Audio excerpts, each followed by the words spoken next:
नमस्कार दोस्तों, आज हम इस बात पर चर्चा करने वाले हैं कि जातिगत जनगणना से किन जातियों को सबसे ज्यादा फायदा हो सकता है और किन जातियों को तगड़ा झटका लग सकता है, उनका नुकसान हो सकता है।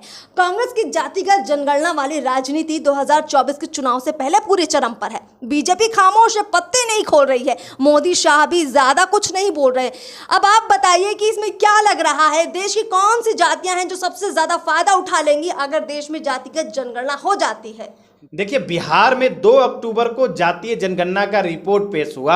आज 1 सप्ताह बीत गया है, उस पर कोई सामने निष्कर्ष नहीं आया है, कोई ऐसा विचार सामने नहीं आया, कोई ऐसा नीति सामने नहीं आया है, कोई ऐसा नियत सामने नहीं आया कि किसको क्या मिलने वाला है, किसको क्या हिस्सेदारी मिलेगी, किसको क्या किसकी कितनी भागीदारी मिलेगी, जिसकी कितनी संख्या है उसके अनुसार आप हिस्सेदारी देने की बात कर रहे हैं। तो आप उसको बताएंगे ना भाई। अब 1 सप्ताह हो गया, 1 सप्ताह में भी आप नहीं बता रहे हैं। लोग विवाद में घिरे हुए हैं कि भाई हम 14%, तुम 2%, तुम 3%, तुम 1%।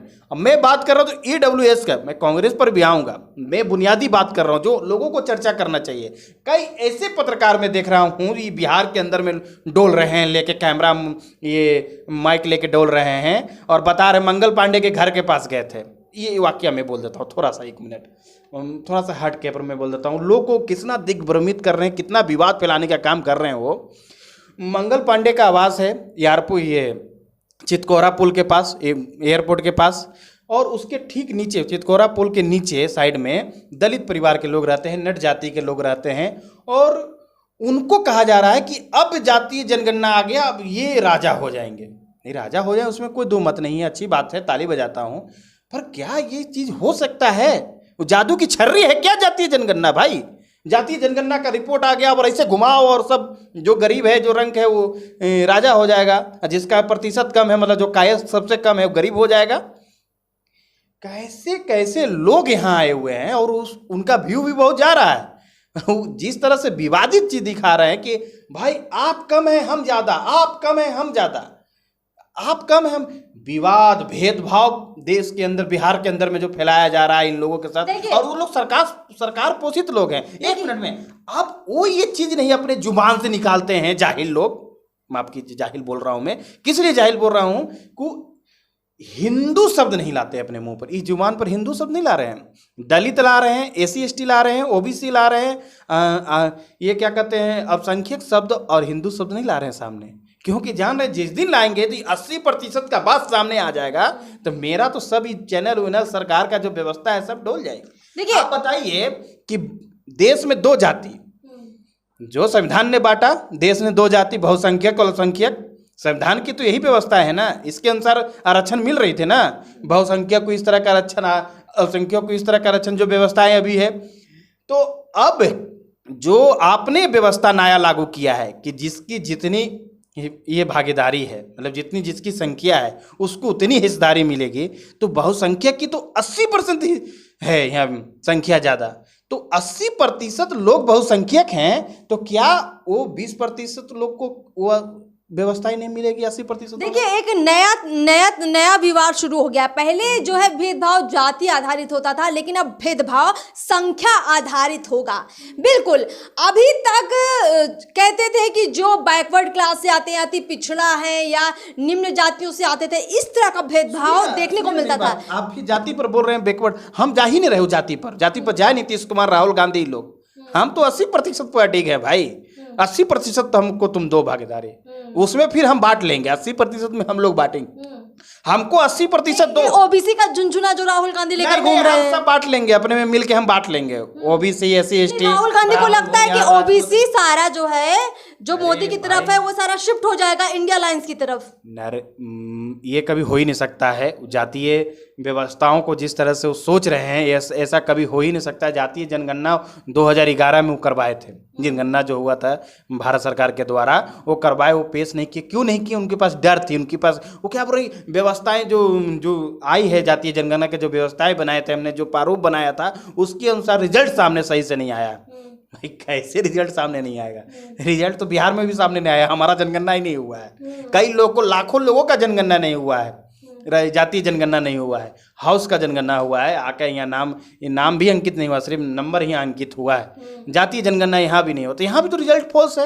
एक और बड़ा पॉइंट, ये बहुत बड़ा ये इन लोग का राजनीतिक साजिश है, एक तौर पर कहा जाए कि इसको जाति के अनुसार बांट के रखो 2024 के इलेक्शन तक। हम पिछले वीडियो में हमने बताया था 2024 2025 तक ये जातीय जनगणना का झुंझुन्ना है। इसके बाद किसी को कुछ नहीं मिलने वाला है, सब चिल्ला चिल्ला के बोलेंगे। सब गर्दनीबाग बिहार के पटना के में गर्दनीबाग धरना स्थल है, वहाँ आएंगे, हल्ला करेंगे कि मेरी इतनी भागीदारी है, मुझे इतनी हिस्सेदारी दो, नीतीश कुमार हाय हाय, नीतीश कुमार हाय हाय, यही करेंगे 2025 के बाद। 2025 तक नीतीश कुमार यही नीति नियत विचार व्यवस्था में लागू करने में सबको झुंझुना लगाएंगे। और ये लॉलीपॉप थमाने वाले ये राहुल गांधी जो लॉलीपॉप थमाते हैं, 2011 में लॉलीपॉप थमाए, डर से नहीं ला पाए जातीय जनगणना।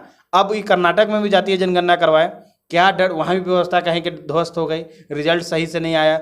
आप किस तरह का रिजल्ट चाहते हैं? आप रिजल्ट चाहते हैं कि अल्पसंख्यक की संख्या ज़्यादा 80% हो जाए, बहुसंख्यक के 20% हो जाए? क्या इस तरह का रिजल्ट चाहते हैं? आप ये पॉइंट रखना चाहते हैं कि देखिए 2011 में जब मनमोहन सरकार थी तो 2011 में जनगणना करवाई गई, जातियों की गणना भी हुई, लेकिन वो जातियों के आंकड़े नहीं जारी किए गए देश भर में। कर्नाटक में जब कांग्रेस की सरकार थी, अभी ये नई वाली सरकार नहीं, इससे पहले जब कांग्रेस की सरकार थी तब भी जातीय जनगणना हुई, लेकिन तब भी कांग्रेस ने वो आंकड़े जारी नहीं किए। यानी कि सिर्फ जाति जनगणना के नाम पर ये एक माहौल बनाते हैं, ये दिखाने की कोशिश करते हैं कि देखिए इतने वर्ग के लोग हैं, अब हम इनका विकास करने वाले हैं तो वोट हमको दे दो। अब हम इसी जातिगत आंकड़ों, तो बहुसंख्यक जो 80% है उसको क्यों नहीं हिस्सेदारी देंगे? आप दीजिए ना, जहाँ 100% किसी चीज़ के वैकेंसी निकल रही है, 80% बहुसंख्यक को कर दीजिए आरक्षण, 20% में बाकी लोग रहेंगे। आप तो करेंगे नहीं, क्योंकि आपके प्रधानमंत्री ने बोला है कि यहाँ के अल्पसंख्यकों को ज़्यादा हक है भाई संसाधन पर, यहाँ के व्यवस्थाओं पर, यहाँ के परीक्षा पर, यहाँ के नौकरी पर। नरेंद्र मोदी ने बहुत क्लियर बात कही और बहुत सही बात भी कही कि इस देश में 2 ही जातियां हैं, एक अमीर है, एक गरीब है, और आरक्षण गरीब को मिलना चाहिए क्योंकि वो कमजोर है। और इसके साथ ही बहुसंख्यक भी है और अल्पसंख्यक भी है, 2 भी, अमीर और गरीब। और अमीर गरीब के साथ साथ जोड़ना चाहिए बहुसंख्यक और अल्पसंख्यक। अगर आप इस आरक्षण के दौर पर आएंगे, जातीय जनगणना के दौर पर, तो आप बहुसंख्यकों को 80% दें। और इन जो टपोरी छाप रिपोर्टर पत्रकार जो हैं, जो बोलते हैं कि जाति में बांट रहे हैं भाई, 0%, 2%, 1% में और 3% में डोल कर रखे हुए हैं, और संख्या 20% की बात नहीं कर रहे हैं। मैं उनसे पूछना चाहता हूँ, कायस्थ को कैसे न्याय मिलेगा? आप बताइए। कायस्थ कम है, अल्पसंख्यक कम है, उनको ज़्यादा आरक्षण मिल रहा था, कायस्थ कम है। क्या आप जातीय जनगणना में ये सवाल क्यों नहीं उठाते हैं कि जिसकी संख्या कम है उसको आप अल्पसंख्यक जाति के तौर पर देखेंगे और उसके लिए कोई अलग व्यवस्था करेंगे? ये सवाल आपके माइंड में क्यों नहीं आता है? आप किस मानसिकता से ग्रसित हैं कि इस तरह की बातें आप सामने नहीं रख रहे हैं? आप आपकी बातें बोल, जो राजद महागठबंधन इंडिया अलायंस की बातें हैं कि भाई जिसकी जितनी भागीदारी है, जो उसकी जितनी संख्या, उसकी उतनी हिस्सेदारी मिलेगी। तो हमारी संख्या 80% है, चर्चा 80%। कुल मिलाकर अगर संख्या के आधार पर ये हिस्सेदारी की बात करते तो यकीन मानिए फिर तो जो इस देश के बहुत कम जिनकी संख्या है उन लोगों का तो राजनीति में आना, आर्थिक तौर पर उनको आरक्षण मिलना या शिक्षा में आरक्षण मिलना थोड़ा मुश्किल हो जाएगा। क्योंकि ये जो बात कर रही है कांग्रेस और पूरा इंडिया अलायंस, लगभग सारा विपक्ष, ये जो जाति जनगणना की बात कर रहा है उससे वो कोशिश कर रहा है ध्रुवीकरण करने का। 2024 के लोकसभा चुनाव में जो है जातियों को अलग अलग हिस्सों में बांटने का और उनको ये झूठा दिखावा करने का कि देखिए 24 आने वाला है नजदीक, हमें जिता दो, हम तुम्हें तुम्हारी जाति के अनुसार हिस्सेदारी दे देंगे। लेकिन जरा सोचिए प्रैक्टिकली अगर ये होता है तो इसमें नुकसान किन लोगों का है? इनमें नुकसान उन गरीबों का है जो किसी भी जाति के हो सकते हैं, चाहे वो उच्च वर्ग की बात कर ले या निम्न वर्ग की बात कर ले, अल्पसंख्यकों की बात कर ले या बहुसंख्यकों की बात कर ले। किसी भी जाति में, किसी भी धर्म में जो सबसे गरीब व्यक्ति हैं उन लोगों का सीधे सीधे सबसे बड़ा नुकसान होगा अगर देश में जातिगत जनगणना के आधार पर आरक्षण लागू किया जाता है। तो आप जो कर रही थी ना कि ये जो मैं शुरू से ही बोला कि जो टपोरी टाइप के पत्रकार हैं, जो मानसिक ग्रसित हैं, जो बता रहे थे कि ये जादू की झड़ी है, ऐसे घुमाएंगे नीतीश कुमार, और ऐसे जो चितकोरा पुल के नीचे जो रह रहे हैं दलित समाज के भाई लोग या जो भी लोग हैं, वो रातों रात राजा हो जाएंगे। मंगल पांडे जो सरकारी आवास में रह रहे हैं, वो रातों रात गरीब हो जाएंगे। अच्छा, एक बात बताइए, इस तरह के बात वो बोल रहे थे और लोग देख रहे हैं, ताली बजा रहे हैं। लोग को ये नहीं माइंड सेट हो रहा है कि हमारी देश की संविधान व्यवस्था कैसे है, अच्छा, हमारी देश की आरक्षण व्यवस्था कैसे है। नहीं, उन पत्रकारों से भी हमारा एक सवाल है कि इस बिहार की अगर हम केवल बात करें तो यहाँ सबसे ज्यादा सत्ता में कौन रहा? लालू यादव और नीतीश कुमार। ये दोनों पिछड़े, अति पिछड़े इसी समाज से आते हैं, बैकवर्ड क्लास से ही आते हैं। अगर जब इतने साल राज करके भी ये अपने जातियों का कुछ भला नहीं कर पाए, आज भी बिहार के तमाम लोगों को इन्होंने मजदूर बना के रखा है, और अब जब ये समझने लग गए कि भाई अब बिहार के लोग जाग रहे हैं, कुछ समझ रहे हैं, तो वापस से इनको उसी जातियों में बांट दो, वापस से इनका ध्रुवीकरण कर दो, ताकि फिर से ये एक बार हमको ही चुन ले और ये सोच ले कि भाई ये तो हमारी जाति का है, शायद हमारे लिए कुछ भला कर दे। और अर्पिता, आपको बता देते हैं कि लालू यादव इसमें आग में घी डालने का काम इसलिए कर रहे हैं क्योंकि वो जातीय हिंसा फैलाकर अपनी राजनीति चमकाने का काम किए हैं। बिहार के अंदर में लालू राज में जितनी जातीय हिंसा हुई है, नीतीश कुमार के राज में नहीं हुई क्योंकि भाजपा उनके साथ थी, तो लालू राज में जितना जातीय हिंसा हुई, और जातीय हिंसा के बाद जिस तरह से पुलिस कार्रवाई की, वो सवालिया निशान पूरे देश के मीडिया व्यवस्थाएं, लोकतंत्र पसंद लोग ने उठाया है, और उनको जातीय हिंसा पसंद है।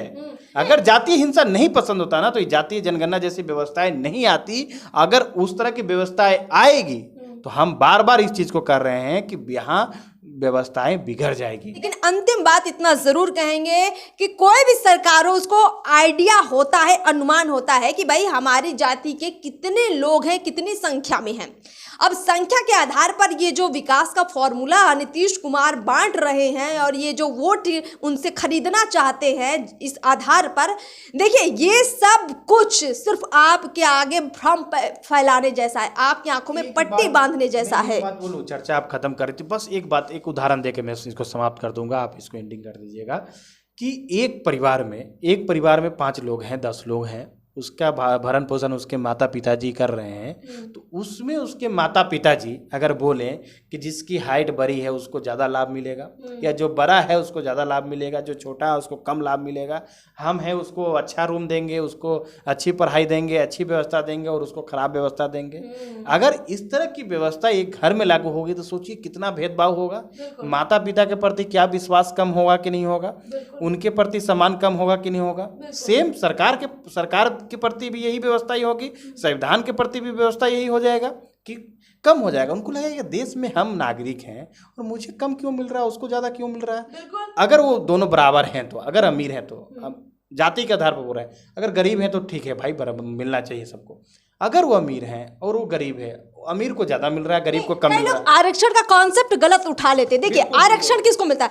घर में मान लीजिए आपके घर में भगवान न करे कोई अपंग बच्चा हो जाता है, मानसिक रूप से कमजोर है या शारीरिक रूप से कमजोर है, तो नेचुरली माँ बाप उस बच्चे का ज्यादा ध्यान रखते हैं क्योंकि वो बच्चा थोड़ा कमजोर है, उसको ज्यादा ध्यान देने की जरूरत है। लेकिन बाकी जो उसके बच्चे होंगे उनको वो अलग तरह से ट्रीट करेगा, लेकिन जो सबसे कमजोर है थोड़ा ध्यान उस पर ज्यादा देगा। यही चीज आरक्षण इसी का मतलब है। और देखिए देश जो स्वस्थ है वो सोचेगा कि उसकी माँ उस दिव्यांग बच्चे जैसा, भाई जैसा या बहन जैसा मुझे भी ट्रीट करे, मुझे भी खाना खिलाए, मेरा भी पोटी साफ करे, तो ऐसा तो नहीं ना हो सकता है क्योंकि वो दिव्यांग है, उसको एक अलग ट्रीटमेंट चाहिए। उसी तरह हमारा कई जैसे जाति नहीं, कई लोग ऐसे हैं जो आर्थिक रूप से दिव्यांग हैं, जिनको एक सामाजिक रूप से दिव्यांग हैं, उनको आगे बढ़ाने की जरूरत है और वो जरूरत हम लोग ही उनको पूरा कर सकते हैं। हम देश की जनता, बिहार की जनता, बिहार की सरकार ही पूरा कर सकती है, उसके लिए व्यवस्थाएं लागू करना चाहिए। अब जाति के आधार पर उनको लगेगा और वो जाति अगर 0.6 हो, 0.2 हो या 1.2 हो तो क्या फिर तो नीचे पायदान पर चला जाएगा। आप इस तरह के कैसे व्यवस्था लागू करेंगे नीतीश कुमार जी? आप कैसे व्यवस्था लागू करेंगे?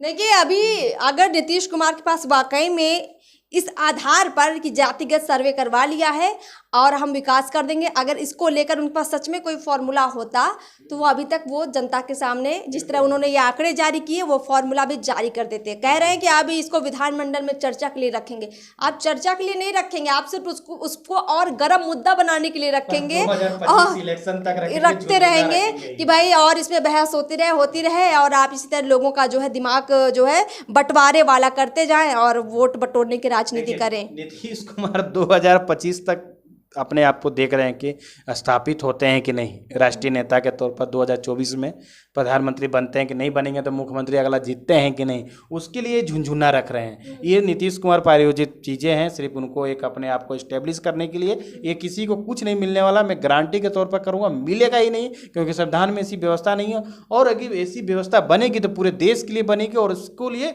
एक अलग मंथन होगा, उसके लिए एक अलग अम्बेडकर को बैठाया जाएगा, अम्बेडकर जैसे विद्वान लोगों को बैठाया जाएगा जो इस तरह की व्यवस्थाएं बनाएंगे जिसमें विवाद व्यवस्था नहीं आए, जहां विवाद सामने नहीं आए, इस तरह की व्यवस्था बनाना पड़ेगा। देश की संपत्ति में सबका बराबर कहा गया। अब इस अंतिम बात के साथ हम लोग कार्यक्रम को समाप्त करेंगे।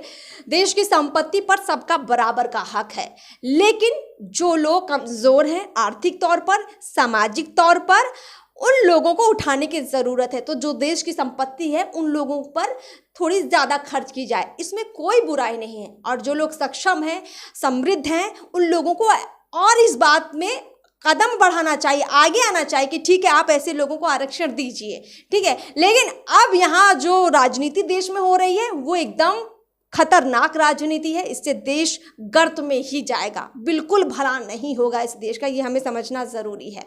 आप भी इस बारे में थोड़ा सोचिए, समझिए, कमेंट बॉक्स में लिखिए और चैनल को सब्सक्राइब कीजिए। हमें इजाज़त दीजिए। नमस्कार।